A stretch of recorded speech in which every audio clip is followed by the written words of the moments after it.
So we're coming up to a thing called the Gallarus Oratory. Now there's two ways of going to see this. One is, I'll show you here, you could just turn into the car park and then go through the visitor centre, which is in here.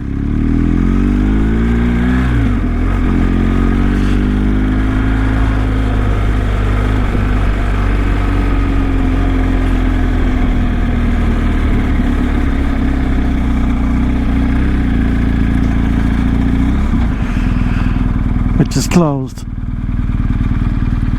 but you can go through that visitor centre and you go in and the little gift shop and all, and, you know, whatever.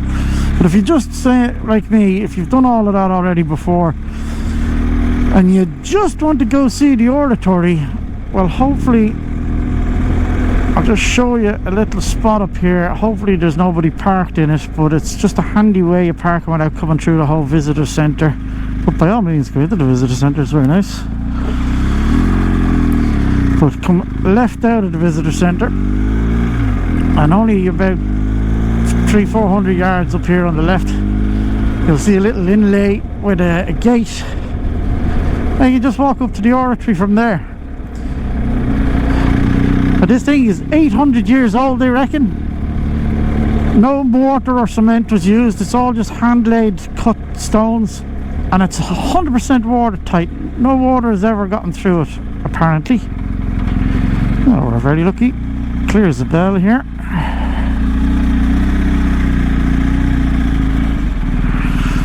So we'll just go up and have a quick goosey ganders at it, and then we'll crack on.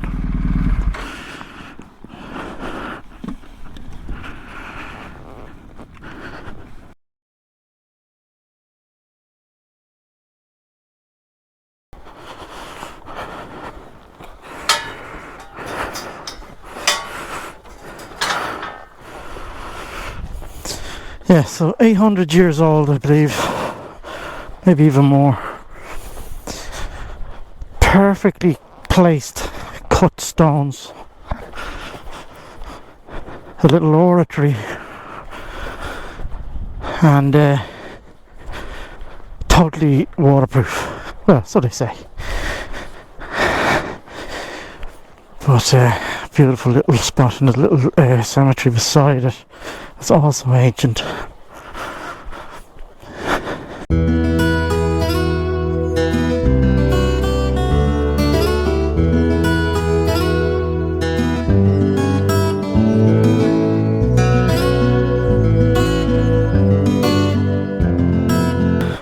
Built around the 7th or 8th century, this oratory resembles an inverted boat. This is the only perfect remaining example of a number of small corbel-built oratories on a rectangular plan. The outward inclination of the bed joints of the stonework directs the rain to the outside. There are two openings, western doorway and the eastern window. The doorway has a double-lined lintel, above which project two stones each pierced with a round hole. These may have served for an attachment of a door. The window is round-headed, displays more widely towards the inside, and inward sagging has taken place in the upper parts of both sides of the building midway along its length. Okay.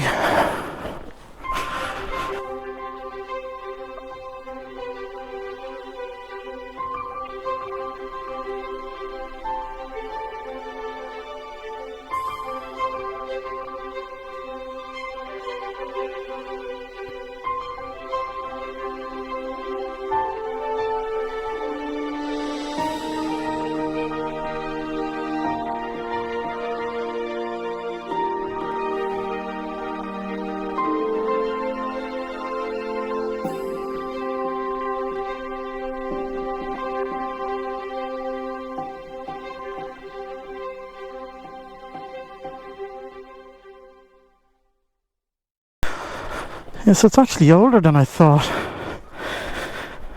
Built in the 7th or 8th century, makes it about 17, 12, 13, 1300 years old. Excuse me, maths is terrible. But yeah, a lot older than I thought.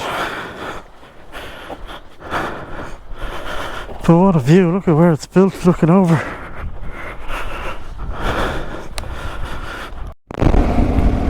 It's coming through Ballyferriter here now. I think this is where Darth Vader is made out of tires. I'm pretty sure it is.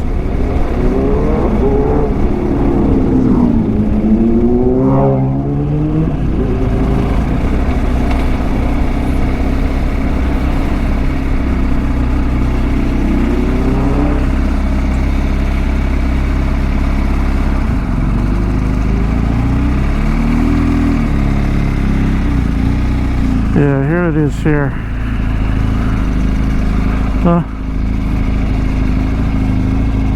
Yoda and Darth Vader.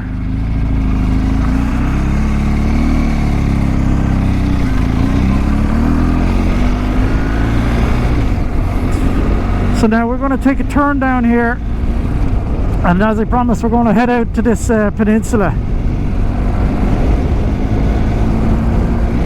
The jagged edge kind of peninsula.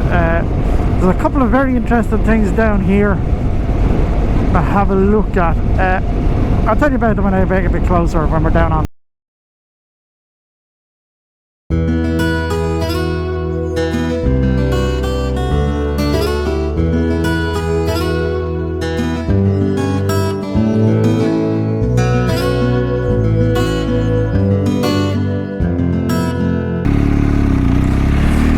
Yeah, I'd forgotten, there's a thing here called the Sunset Walk, and it's along the ridge here where they filmed some of that Star Wars stuff I was telling you about. Actually now as well, I can see up at the top of that cliff there's another one of those World War II lookout points. These little concrete huts that they built all along the coast to watch for ships during the war.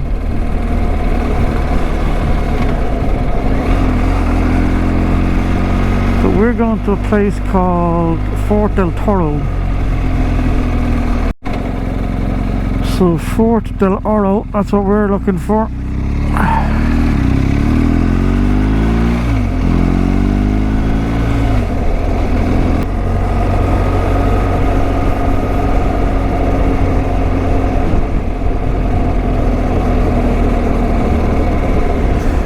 If memory serves me correctly, there's a bit of a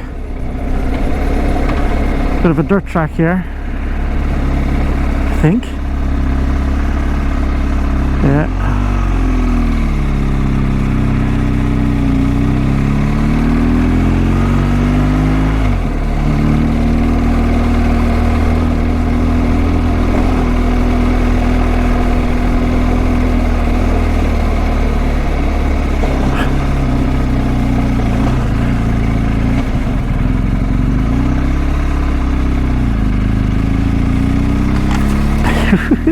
The old horn bushes.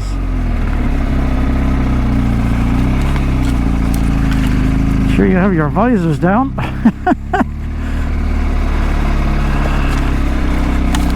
See, this is why an RT would be no good. I'd have the paintwork scratched the by now.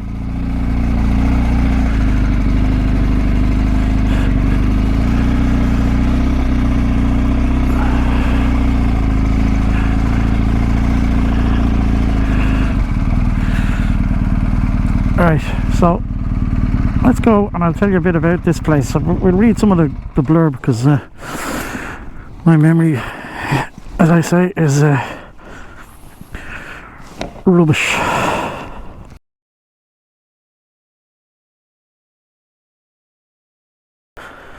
So as you can see, it's a beautiful spot. This old monument here for it. And I think they're Spanish.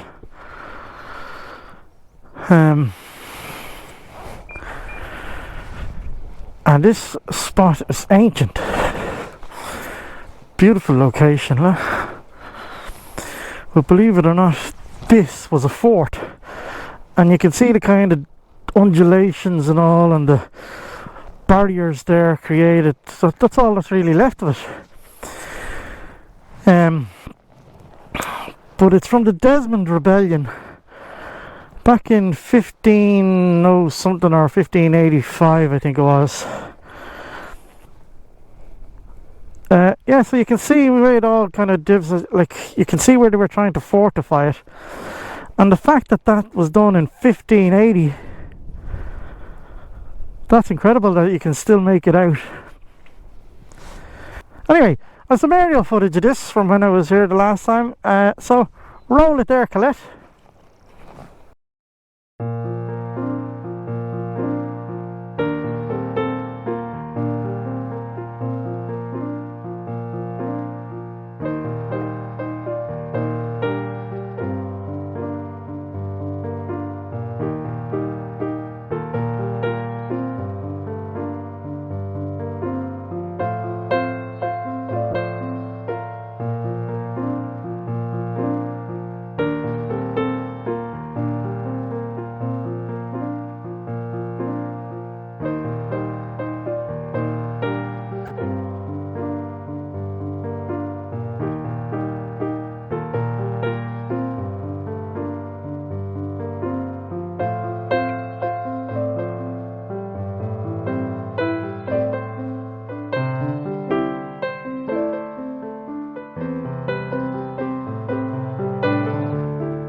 Yeah, so that's the Fort Del Oro.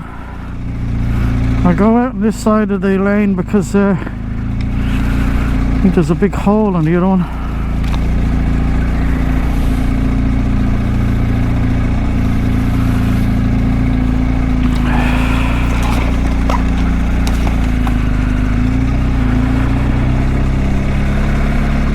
Yeah, so an interesting story, an interesting spot.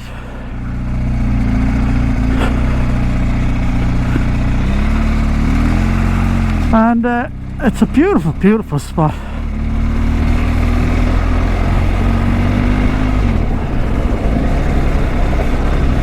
So we've still a good bit more to do. What time is it? It's 4:15. We still have a lot to get done today.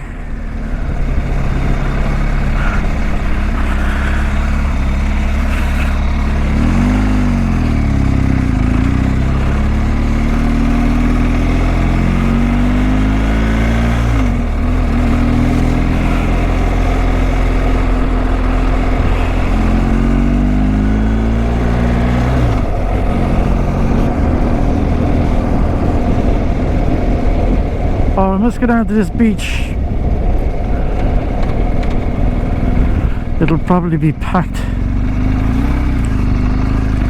But this beach is possibly one of the nicest beaches in the country. It's only small.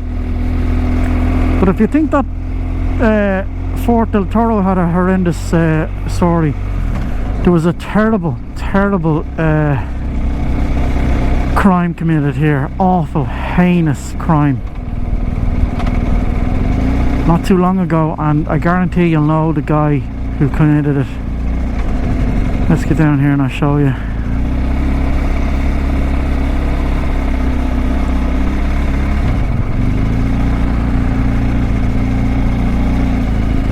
I was here a couple of years ago and there was a couple of dolphins just swimming back and forward across the bay. You're not allowed to swim here, the current is that strong, the tide can pull you out and you'll never get back in.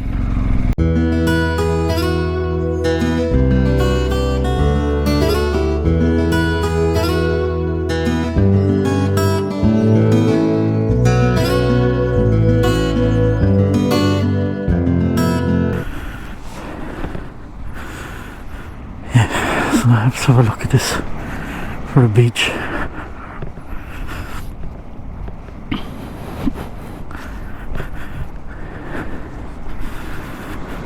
That's pretty nice.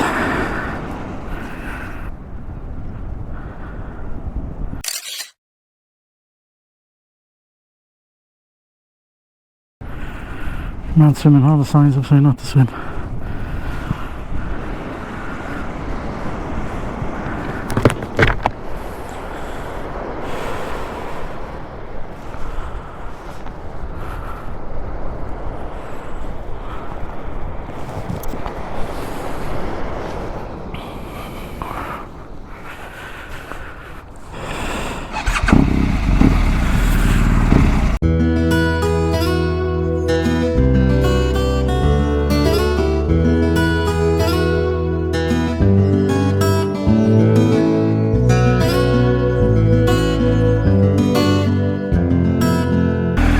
So yeah, sorry I got distracted there. The story is that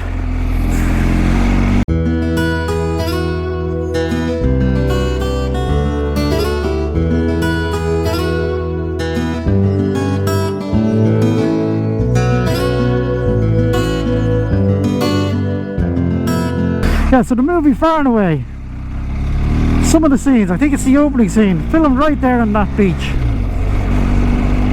So that's one of the locations where Tom Cruise murdered the Irish accent. It was horrendous, and I don't know how he's still walking around, to be honest with you, a free man after that. It was just, oh my god. I mean, at least Nicole Kidman gave it a shot. But Tom Cruise needs to be locked up immediately. He needs to be extradited from the US, brought here to Ireland to answer for his crime of putting on the worst Irish accent ever.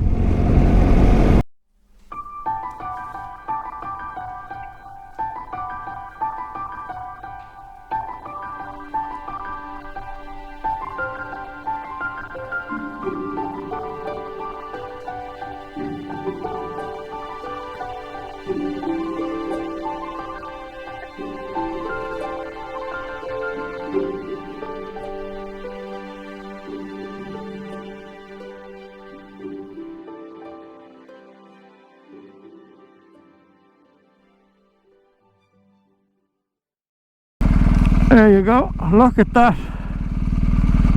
See, I only bring you to the best places. What a beautiful part of the world. I mean, I think even Itchy Boots would like this. Stunning. Absolutely stunning. And we still have a good bit more to go. We'll go turn around this corner, there's more coast on my right.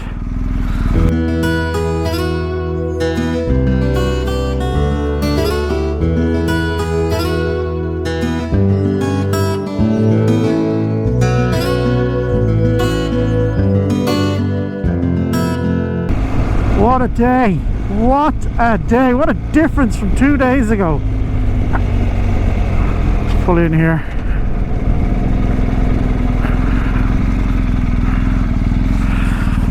Look at that! Skellig Michael.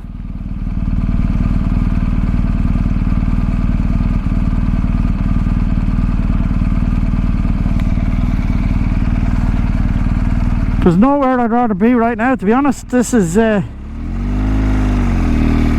bang on the money now. This is just biking nirvana today now. Biking nirvana. Yoo-hoo! Let's rock!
So now we're going down towards Dunquin, I think.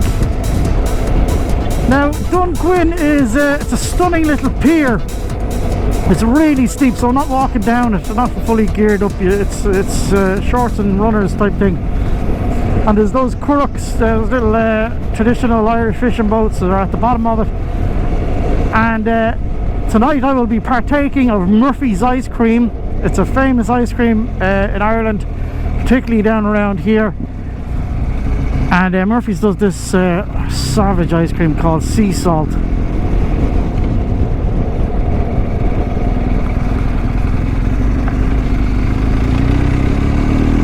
Sea salt ice cream. I know that doesn't sound nice at all, but it is gorgeous.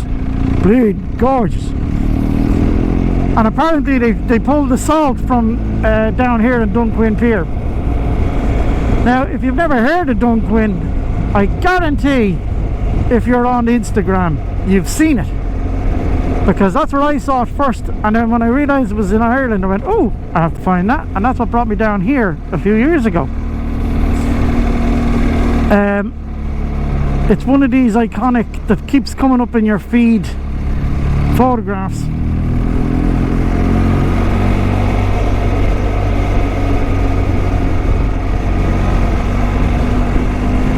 And it's usually the one with all the sheep running up it, because they bring the sheep over on the boat to the islands. The blaskets, that's what those are. And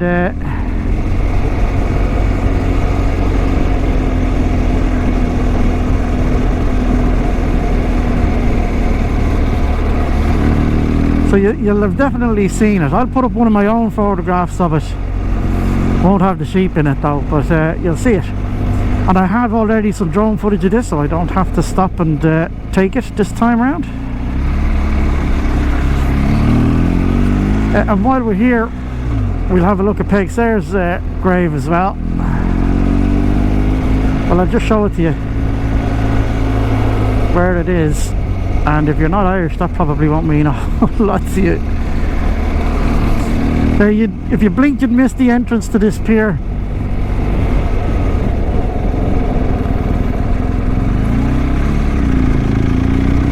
I'll just show it to you quickly.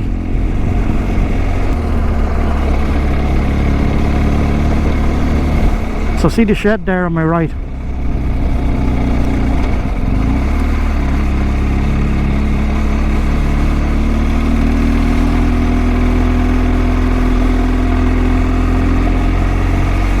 So just go down down by that shed. It'll bring you right onto the pier.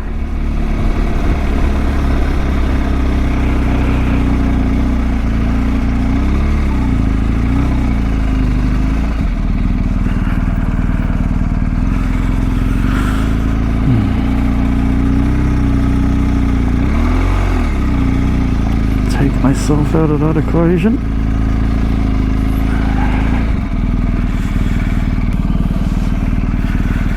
So the trick is where all those people are standing over there. That's where you need to go to get the same position as the iconic photograph.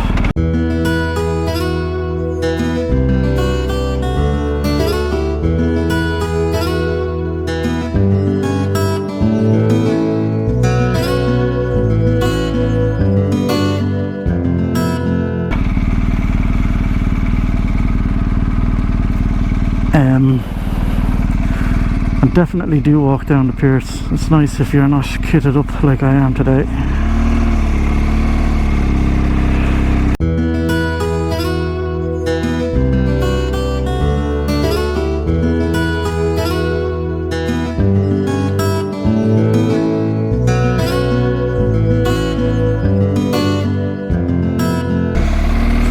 So this is a dead end.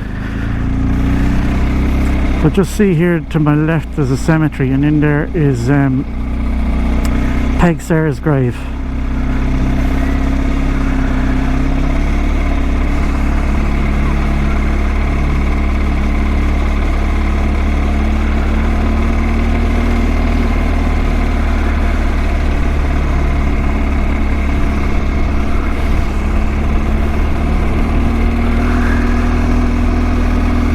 So just in there, you can actually see her headstone from here, but it's the Dunquin burial ground, and Peg Sayre's, as everyone in school in Ireland does the book about Peg Sayre's life.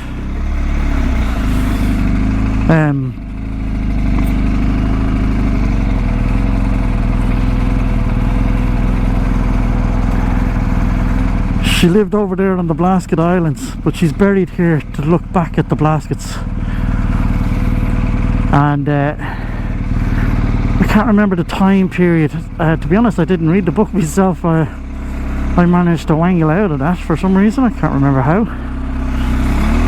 But yeah, she's part of the course for reading in Irish schools. This obviously used to be the main road, and it's a dead end now.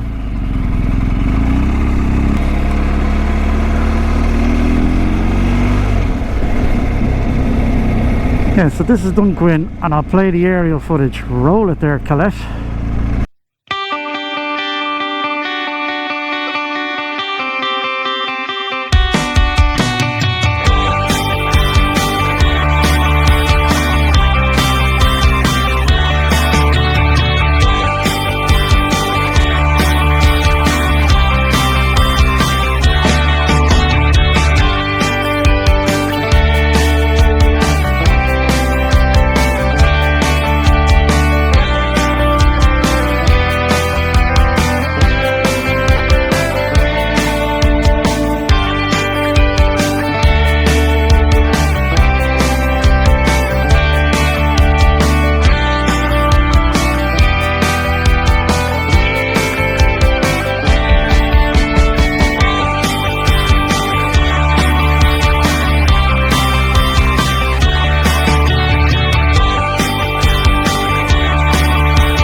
There's loads of room.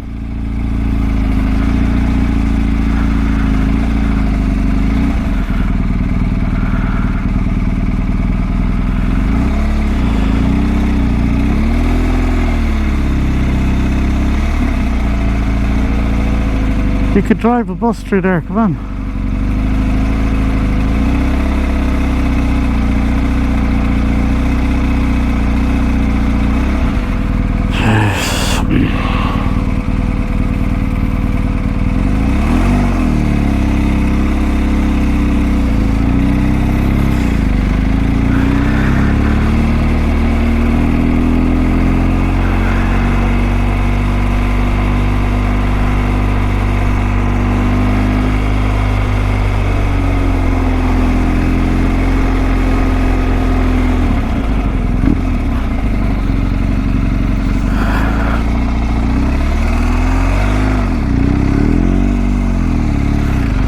Now that's a guy in a rental car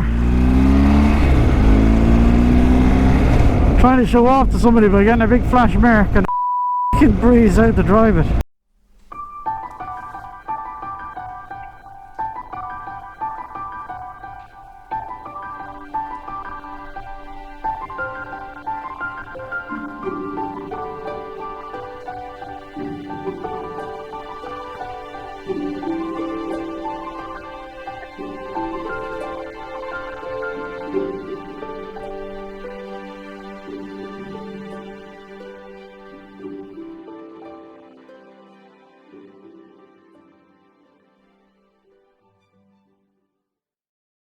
And there's another beach down there, you see all the cars parked into it, but it's a nightmare to get in and out of, so there's no way I'm going into that.